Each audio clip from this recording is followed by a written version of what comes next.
In a previous video, I explained the rise of the system of global trade, pioneered first by the British and maintained by the Americans since the end of World War II. In a short window of time, however, this situation has changed, with Trump announcing a new system of tariffs on the rest of the world.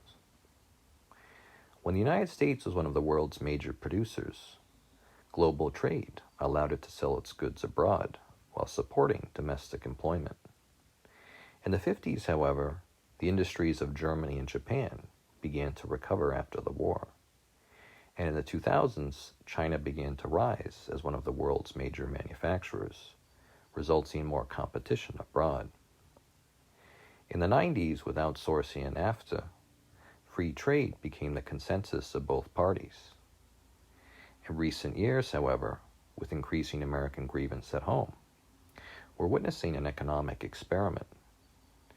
The Republican Party in particular has changed significantly.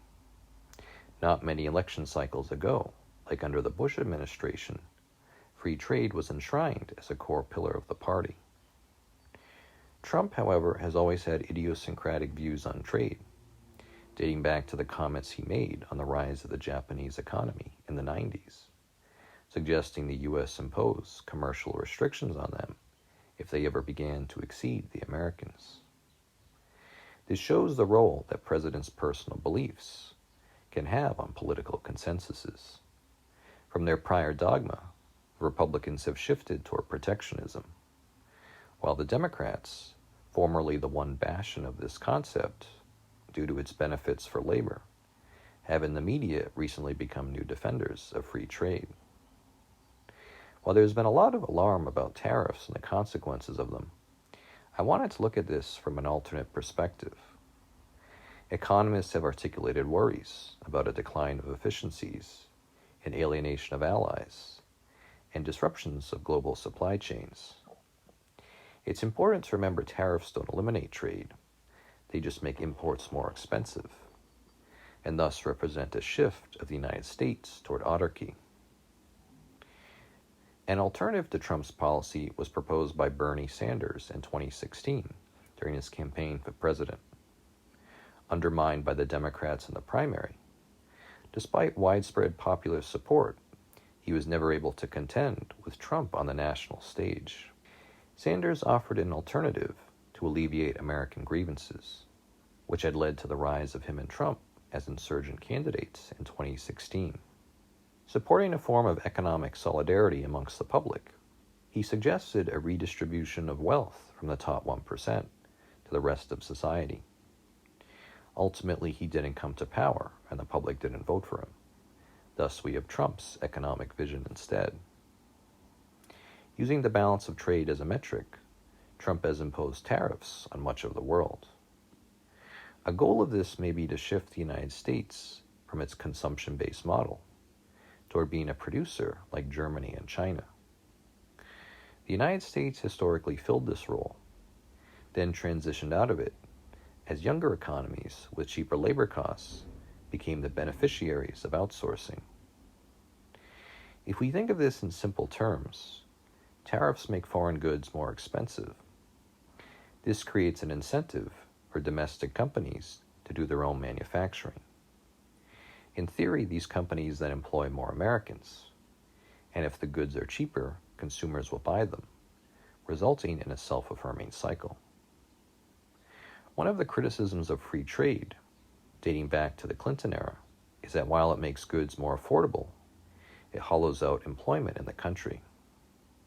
With a rising wealth gap in the United States, the consequences of this might explain some of the resentment that's been articulated by the public.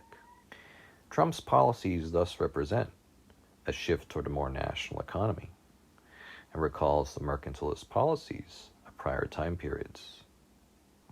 Those frightened of this should look at historical tariff rates and note that what Trump has done is simply transition back to policies of prior eras.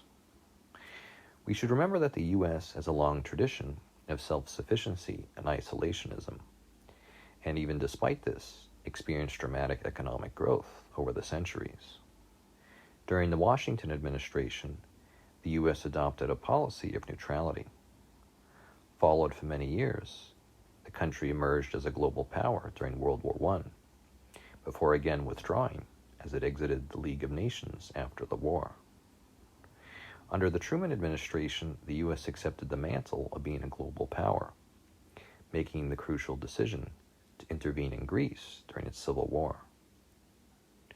If we look at a map of global trade, we find that there has been a major shift as China has become the main trading partner of most countries. Confronted with this, an option for the U.S. is to simply withdraw back into itself and disengage with the world economy.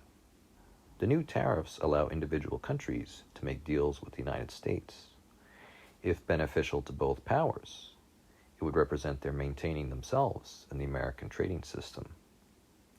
With its vast continental landmass plus Alaska, plus high levels of capital for investment, the U.S. is in a privileged position to provide for most of its material needs, while still being able to trade for any missing goods with long-term partners like Brazil and Saudi Arabia. There will be an adjustment period as supply chains adapt, but the system should still be functional, as it was in prior eras when the United States was protectionist. It will then be up to future democratic administrations to decide whether or not to maintain these policies. Once the economy adapts and we see its long-term consequences, they may become a part of a new national consensus on trade.